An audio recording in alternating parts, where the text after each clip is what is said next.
Hello everyone, so today we are going to start our new topic of biochemistry, that is urea cycle. इसमें हम introduction, steps, energetics, regulation, disorder को देखेंगे. So introduction में basically क्या हो सकता है कि इस साइकिल को किस साइंटिस्ट ने दिया है, यूरिया साइकिल होता कहाँ पे है, और ये माइटोकॉन्ड्रिया में होता है या फिर साइटोप्लाज्म में होता है. ओके, हम अब चलो स्टार्ट करते हैं. देखो, इंट्रोडक्टरी पार्ट में हम ये देखने वाले थे कि इसको किसने दिया था. तो इसको दो साइंटिस्ट ने मिलके दिया था, एक तो क्रेब्स हो गया और हेंसलेट हो गया. इस वजह से इसको क्रेब्स हेंसलेट यूरिया साइकिल भी कहा जाता है. Plus ornithine cycle. क्यों ऑर्निथिन साइकिल कहा जाता है? Just because ornithine first member होता है रिएक्शन का, इस वजह से ऑर्निथिन साइकिल कहते हैं इसे. अब आती है बात कि यूरिया साइकिल में क्या होता है. यूरिया का फॉर्मेशन हो रहा है. यूरिया के में टोटल नाइट्रोजन ग्रुप 2 प्रेजेंट होता है, तो कहीं ना कहीं से तो वो नाइट्रोजन आ ही रहे होंगे ना. तो एक आता है अमोनिया से और एक आता है alpha amino group of aspartic acid से. तो ये आप याद ना भी रखो तो भी चलेगा, लेकिन ये एस्पार्टिक एसिड याद रखना है आपको, ठीक है. अब आती है बात कि ये होती कहाँ पे है. तो ये लिवर पे होता है. लिवर के माइटोकॉन्ड्रिया और साइटोप्लाज्म दोनों जगह पे होता है. माइटोकॉन्ड्रिया में 2 स्टेप्स होते हैं और साइटोप्लाज्म में 3 स्टेप्स होते हैं. जो टोटल हम 5 स्टेप पढ़ेंगे इसमें. तो पार्टली माइटोकॉन्ड्रियल हो गया और पार्टली ये साइटोप्लाज्मिक हो गया, ठीक है. अब इससे कंप्लीट होता है हमारा इंट्रोडक्टरी पार्ट. अब हम चलते हैं इसके साइकिल पे. साइकिल देखेंगे, उसके बाद हम स्टेप बाय स्टेप इसको नोट्स में देखेंगे. तो सबसे पहले देखो क्या होता है ना कि 1 मॉलिक्यूल ऑफ अमोनिया कंडेंस होता है CO2 के साथ in presence of 2 molecule of ATP. फिर ATP आगे जाके कन्वर्ट हो जाता है 2 molecule of ADP plus phosphate में. फिर फॉर्मेशन होता है कार्बामोइल फॉस्फेट का in presence of carbamoyl phosphate synthetase 1, जो कि इसको एक NAG एलोस्टेरिक एक्टिवेटर होता है इसका, आपको याद रखना है, ठीक है. अब हमने पढ़ लिया कि कार्बामोइल फॉस्फेट सिंथेटेज इसको क्या करता है, इस है या फिर कराता है. तो ये जो है ना CPS1, ये तो CPS1 हो गया जो कि मोस्टली माइटोकॉन्ड्रिया में प्रेजेंट होता है और ये इन्वॉल्व होता है किसमें, यूरिया साइकिल में. इसके जैसा और एक है जिसका नाम है CPS2, वो ना साइटोसोल में प्रेजेंट होता है, पिरामिडन साइकिल में इन्वॉल्व होता है, ठीक है, न्यूक्लियोटाइड की सिंथेसिस में. इतना हो गया. अब क्या होता है कि सेकेंड स्टेप हम देखेंगे. तो फर्स्ट स्टेप हो गया. सेकेंड स्टेप में क्या होगा, कार्बामोइल फॉस्फेट ऑर्निथिन के साथ मिल करके देता है citrulline in presence of ornithine transcarbamoylase, ठीक है. इसका फॉर्मेशन हुआ. फिर क्या बनाना है हमको, आर्जिनिनो सक्सिनेट, ठीक है. आर्जिनिनो सक्सिनेट कैसे बनेगा, 1 मॉलिक्यूल ऑफ एस्पार्टिक एसिड जब सिट्रोलिन के साथ मिलता है in presence of argininosuccinate synthetase, तब जाके फॉर्मेशन होता है आर्जिनिनो सक्सिनेट का. अब यहाँ पे क्या होता है ना, 2 फॉस्फेट बॉन्ड का कंजप्शन होता है. एक तो AMP के फॉर्म पे और एक फॉस्फेट के फॉर्म पे. देख लो यहाँ पे ATP जो है एडिनोसिन ट्राईफॉस्फेट किस में ब्रेक डाउन हो रहा है, एडिनोसिन मोनोफॉस्फेट प्लस फॉस्फेट में. अब क्या हो रहा है यहाँ पे, वाटर जो है वो भी रिलीज़ होता है. तो अब अभी तक हमने 2 चीज़ें देख ली. यहाँ पे 2 फॉस्फेट बॉन्ड यूटिलाइज हो रहे हैं प्लस यहाँ पे ओके. अब ये तो हो गया. अब एस्पार्टिक एसिड और सिट्रोलिन से बना आर्जिनिनो सक्सिनेट. अब क्या होता है, आगे हमको बनाना है आर्जिनिन. आर्जिनिन बनाने के लिए हमको आर्जिनिनो सक्सिनेट का लाइसिस कराना पड़ेगा. जैसे हम इसका लाइसिस कराएंगे तो 2 मॉलिक्यूल बनते हैं, एक बनता है फ्यूमरिक एसिड और एक बनता है आर्जिनिन. तो आगे जाके जो फ्यूमरिक एसिड है वो चला जाता है TCA साइकिल में, ठीक है, TCA साइकिल में चला जाता है और आर्जिनिन जो है वो रह जाता है यूरिया साइकिल में इन प्रेजेंस ऑफ आर्जिनिनो सक्सिनेट लाइस. तो फिर आगे क्या होता है, आर्जिनिन जो है जैसे इसका हाइड्रोलिसिस होता है, ठीक है, आर्जिनिन का जैसे हाइड्रोलिसिस होगा आर्जिनेस के प्रेजेंस में, तब जाके फॉर्म होता है ऑर्निथिन प्लस यूरिया. ओके. फिर ऑर्निथिन क्या करता है, ऑर्निथिन आगे फिर से चला जाता है माइटोकॉन्ड्रिया में, फिर से कार्बामोइल फॉस्फेट के साथ बाइंड करता है, फिर से ये साइकिल वापस से रिपीट होने लग जाता है. अब जैसे मैंने बताया था यहाँ पे कि ये फ्यूमरिक एसिड चला गया TCA साइकिल में फ्यूमेरिक एसिड से बनता है malate in the presence of fumarase. ठीक है, मैलेट का फॉर्मेशन हुआ, फिर मैलेट से बनता है oxaloacetic acid in presence of malate dehydrogenase. यहाँ पे एक मॉलिक्यूल ऑफ NADH का फॉर्मेशन होता है जिसका वैल्यू होता है 2.5 ATP। ओके, अभी तक हमने देखा कि ATP जो है वो अभी तक कंज्यूम ही हो रहे थे, ठीक है, लेकिन यहाँ पे क्या है, NADPH का फॉर्मेशन हो रहा है।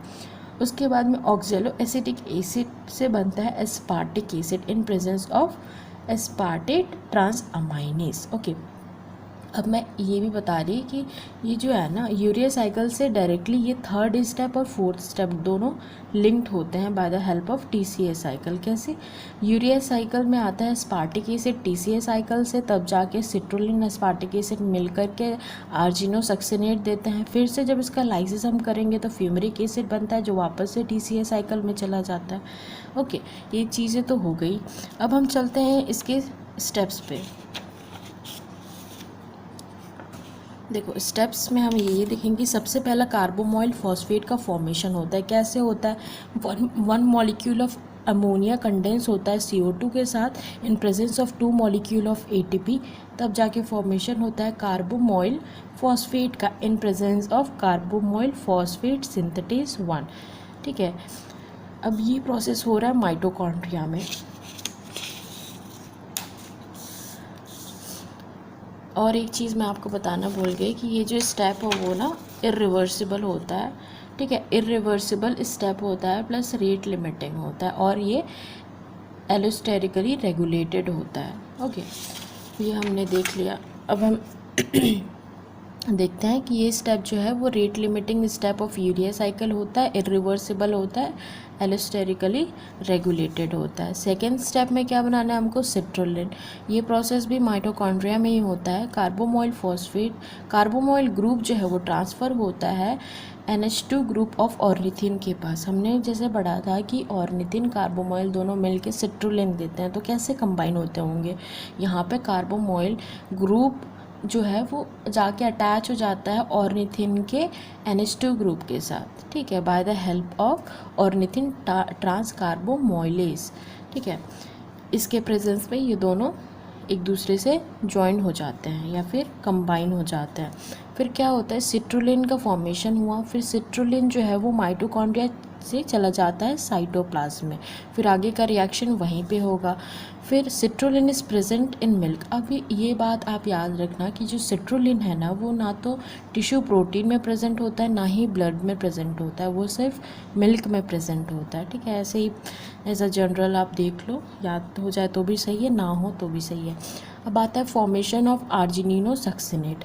आर्जिनिनोसक्सिनेट का फॉर्मेशन कैसे होता है, जैसे एस्पार्टिक एसिड का 1 मॉलिक्यूल और सिट्रुलिन मिल करके देते हैं ना आर्जिनिनोसक्सिनेट। तो देखो, 1 molecule of aspartic acid add to citrulline. Citrulline में 1 मॉलिक्यूल ऑफ एस्पार्टिक एसिड जैसे हम ऐड करेंगे तो बनेगा आर्जिनिनोसक्सिनेट इन प्रेजेंस ऑफ आर्जिनिनोसक्सिनेट सिंथेटेज। ठीक है, ये तो बात हो गई इसकी। अब क्या होगा, यहाँ पे ATP से क्या बनता है, AMP प्लस फॉस्फेट यहाँ पे रिलीज़ होते हैं। ओके, जैसे कि यहाँ पे देखो,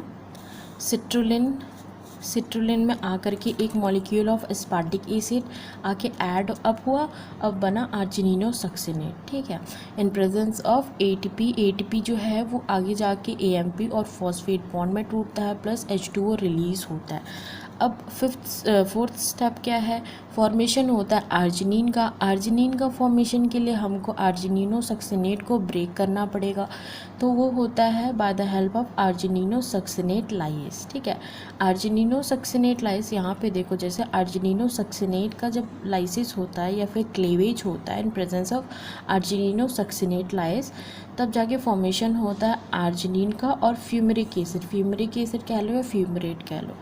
ठीक है, जैसे कि देखो यहाँ पे argininosuccinate is cleaved by argininosuccinate lyase to arginine and fumaric acid. वही चीज़ है, बस मैंने आपको ईजिली समझ में आ जाए करके ये बना दिया है। अब क्या होता है ना, इस एंजाइम को इनहिबिट कौन कर सकता है, फ्यूमेरेट, लेकिन नहीं कर पाता क्योंकि साइटोप्लाज्म में एंजाइम्स प्रेजेंट होते हैं जो इसको इनहिबिट करने नहीं देते हैं, इस एंजाइम को, ठीक है, कि इसको इनहिबिट नहीं करने देंगे, फ्यूमरेट को, आर्जिनिनो सक्सिनेट को इनहिबिट करने नहीं देते हैं, ठीक। अब ये चीज़ हो गई। अब आती है बात फिफ्थ स्टेप की, इसमें फॉर्मेशन होता है यूरिया जो कि फाइनल प्रोडक्ट होता है। अब आर्जिनिन का क्या होता है, हाइड्रोलिसिस होता है, ठीक है। जैसे आर्जिनिन का हाइड्रोलिसिस होगा, थोड़ा सा इधर उधर हो गया, आप देख लेना इसे। आर्जिनिन का जैसे हाइड्रोलिसिस होगा इन प्रेजेंस ऑफ आर्जिनिस, तब यूरिया का फॉर्मेशन होता है और ऑर्निथिन का फॉर्मेशन होता है। तो ऑर्निथिन क्या होता है, फिर से चला जाता है माइटोकॉन्ड्रिया में, फिर माइटोकॉन्ड्रिया में फिर से वो कार्बोमोल फॉस्फेट के साथ बाइंड होता है, बाइंड होने के बाद फिर सिट्रुलिन का फॉर्मेशन होगा, फिर ऐसे साइकिल चलते ही रहता है। अल्टीमेटली हमको यूरिया बनाना था जो कि बन चुका है, ठीक है। और इसमें 2 नाइट्रोजन प्रेजेंट होते हैं जैसे मैंने बताया था, एक तो आएगा आपका एस्पार्टिक एसिड से और एक अमोनिया से, याद रखना आप। अब हम चलते हैं इसके, अच्छा थोड़ा सा बच गया है। फाइनल रिएक्शन ऑफ साइकिल होता है hydrolysis of arginine to urea and ornithine by arginase, ठीक है। अब एनर्जेटिक्स देखते हैं, एनर्जेटिक्स में क्या हो सकता है। एनर्जेटिक्स में हम ये देखेंगे टोटल एटीपी कितने बने और कितने कंज्यूम हुए। तो मैंने जैसे बताया था 2 जगह पे तो कंज्यूम हो ही गया, ठीक है। एक जगह पे फर्स्ट स्टेप पे यहाँ पे 2 मॉलिक्यूल ऑफ एटीपी जो है ऑलरेडी कंज्यूम हो गया है, यहाँ पे 2 फॉस्फेट बॉन्ड कंज्यूम हो चुका है, तो टोटल 4 एटीपी जो है वो ऑलरेडी कंज्यूम हो चुके हैं, ठीक है। लेकिन मैंने ये भी बताया था कि फ्यूमेरिक एसिड जो है वो जैसे रिलीज़ होता है यूरिया साइकिल से, वो चला जाता है टीसीएस साइकिल में, फिर मैलेट से बनता है ऑक्सैलो एसीटेट। तो ये जो प्रोसेस है यहाँ पे 1 मॉलिक्यूल ऑफ NADH का फॉर्मेशन होता है जिसका वैल्यू होता है 1.5 ATP। तो ऑलमोस्ट हमको ये पता चल चुका है। अब हम इसको यहाँ पे देखते हैं, देखो यहाँ पे हमने ये देखा 1 molecule of ammonia plus CO2 plus aspartate मिल करके देते हैं यूरिया और फ्यूमरेट, ठीक है। अब यहाँ पे 2 ATP जो है यूज़ हो गया फर्स्ट रिएक्शन में, अनदर जो ATP है वो कन्वर्ट हुआ AMP प्लस फॉस्फेट बॉन्ड में जहाँ पे 2 ATP कंज्यूम हो गए, ठीक है। फिर यूरिया साइकिल में total 4 high energy phosphate bond जो है वो कंज्यूम हो चुके हैं। अब क्या होता है, जैसे मैंने बताया था फ्यूमरेट से मैलेट बनता है, मैलेट से ऑक्सैलो एसीटेट बनता है। जैसे मैलेट से ऑक्सैलो एसीटेट बनता है तो वहाँ पे NADH का फॉर्मेशन होता है, तो वो टोटल उसका वैल्यू होता है 2.5 ATP। तो हमको इससे क्या पता चलता है कि जब 4 ऑलरेडी कंज्यूम हो चुके हैं, 2.5 अलग से बने, तो नेट कितना जनरेशन होगा 1.5 ATP का। कैसे जनरेशन होगा, माइनस कर लेना आप, 4.0 माइनस 2.5 तो आ जाएगा 1.5 ATP, ठीक है। तो इस प्रोसेस में total net generation of ATP होता है 1.5 ATP। अब हम चलते हैं इसके रेगुलेशन पे। रेगुलेशन की अगर हम बात करें तो एक मेजर रेगुलेटरी एंजाइम इन्वॉल्व होता है, दैट इज CPS1। उसका फुल फॉर्म क्या होगा, कार्बोमोइल फॉस्फेट सिंथेटेज 1, ठीक है, जो कि एक मेजर एंजाइम है जो कि पूरे प्रोसेस को रेगुलेट करता है। और इसको एक्टिवेट करता कौन है, एक एंजाइम है जिसका नाम है N-एसिटाइल ग्लूटामेट, जिसको NAG के नाम से भी जाना जाता है। ये स्टिमुलेट करता है उस रिएक्शन को, स्टेप 1 को, ओके। अब हमको ये देखना है कि N-एसिटाइल ग्लूटामेट का फॉर्मेशन कैसे होता है, तो उसको भी तो कहीं ना कहीं से तो वो भी तो बनता ही होगा ना। तो वो बनता है acetyl coenzyme A plus glutamate. उसमें जब आर्जिनिन एक्ट करता है तब जाके N-एसिटाइल ग्लूटामेट का फॉर्मेशन होता है। और N-एसिटाइल ग्लूटामेट जो है वो एलोस्टेरिक एक्टिवेटर होता है CPS1 का, ओके। सो इससे हमारा कंप्लीट होता है यूरिया साइकिल। नेक्स्ट वीडियो में हम इसके डिसऑर्डर को देखेंगे। So I hope you understand everything. If you have any doubt then you can comment in the comment section, and if you think this video is helpful to you then please hit the like button and subscribe to my channel because it's give motivation to make such kinds of videos. So thank you for watching.